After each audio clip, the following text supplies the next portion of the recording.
What's good, my fellow degenerate watch addicts? Let's take a look at the Seiko SARB033 today. I don't necessarily want to call this one a review, because I don't like reviewing discontinued watches that are no longer readily available. So for the purposes of today's episode, let's just call this one a show and tell with some review elements. I said that these weren't readily available, and that's kind of a half-truth.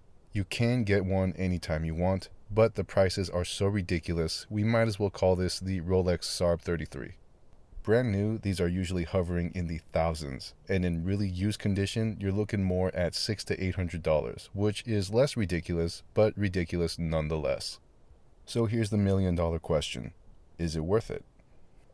I think all the haters watching this are gonna want me to say that it's trash, and all the fanboys are gonna want me to say that it's the greatest thing since sliced bread. But a more practical answer would be that it's somewhere in between.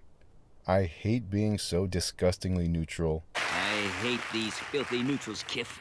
With enemies, you know where they stand, but with neutrals, who knows? It sickens me. But it isn't such a cut and dry topic. Just like with the SKX 007, there is a reason why people go positively and negatively apeshit over the SARB033, and that reason has haunted Seiko continuously in the last few decades. When it comes to watches, it is very easy to be the hero long enough to become the enemy, because trying to cater to the watch community long term is untenable. Our desire for better quality, better value, and better variety is insatiable. So in the case of the SARB033, I believe we have a watch that was so beloved that even it cannot live up to its own legacy. But just like is the case with many overpriced watches, it's the community's fault that it's priced the way it is. So anyone accusing this watch of not being worth it need only look in the mirror to see who's to blame for its current state of value. And one can argue that, but if a watch lives rent-free in your mind long enough to make you upset, then whether you like it or not, it is of much value. So looking at it from that perspective, and from the perspective of an irresponsible Seiko fanboy, I'm going to have to say that it's 100% worth it. As a collector, if you have your sights set on a SARB033, then there are no other alternatives I can think of that will fill that SARB33 sized hole.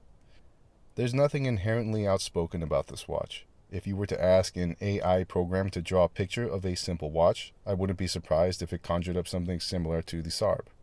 Also, objectively, there's nothing special about this watch either. It doesn't have a great movement. It has pretty standard parts. Accuracy is, well, your typical Seiko accuracy. And all in all, its hardware is about as simple as its design. It does have good lume, but all Seikos have good lume, so that's nothing special.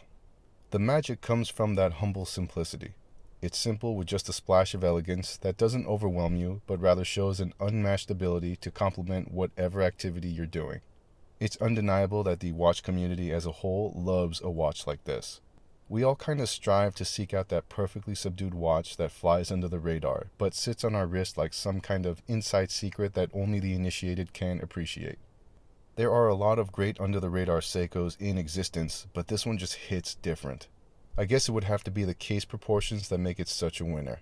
From the lug-to-lug, to the diameter, the size of the crown, and even the way the beveled edges are angled, there's a level of aesthetic synergy that transcends the average Seiko.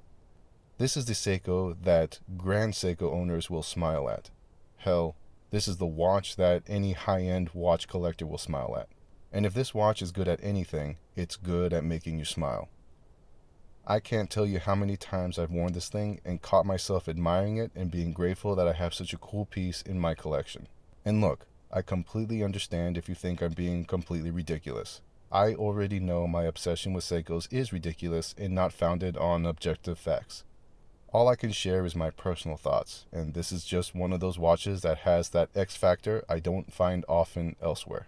If I had to make a poor comparison, the SARB033 is sort of like that employee that isn't necessarily a hard worker, but has so much charisma you keep them around just to lighten up the office. That's probably a terrible comparison, but I'm gonna roll with it. So anyways, those are my thoughts. Long story short, the SARB033 has only been good for me and my collection, and I love everything about it.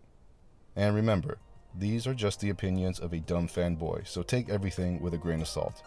Let me know what you think and if you agree or disagree with me.